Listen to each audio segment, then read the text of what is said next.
Vəliyəddin Adil Ağdamlı. Ad günü.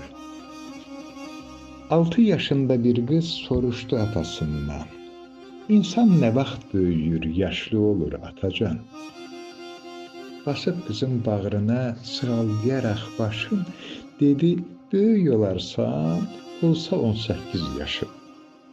Elə bir ki, çatmışam mən 18 yaşıma. Ata, həmin günündə nə alarsan qızına? Hələ çox var o vaxtda. Sağlıq olsun ay bala.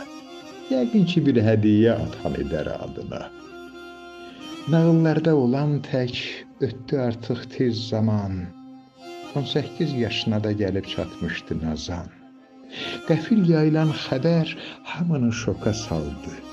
İtirdi qız huşunu, yıxılıb yerdə qaldı.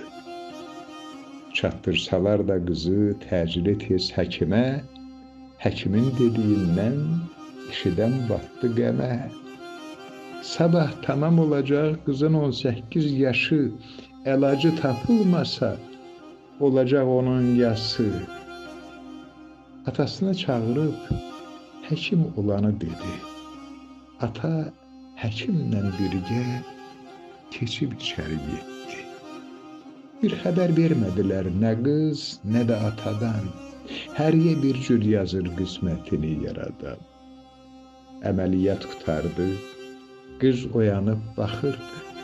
Gözləri nəmli-dəmli atasını axtarırdı. Yanında kimsəsi yox, tənha qalmışdı bu qız. Diqqətini cəlb etdi yoran üstəki kağız. Qız götürüb kağızı əsə-əsə oxudu. İnana bilmirdi bu həqiqətdir, yuxudur. Sən 18 yaşında nə alarsan demişdin. Mən sənə bu gününə ürəyimi vermişəm. Çatdın dediyin günə, mübarəkdir ad günün. Ürəyim ürəyində qoy əbədi döyünsün.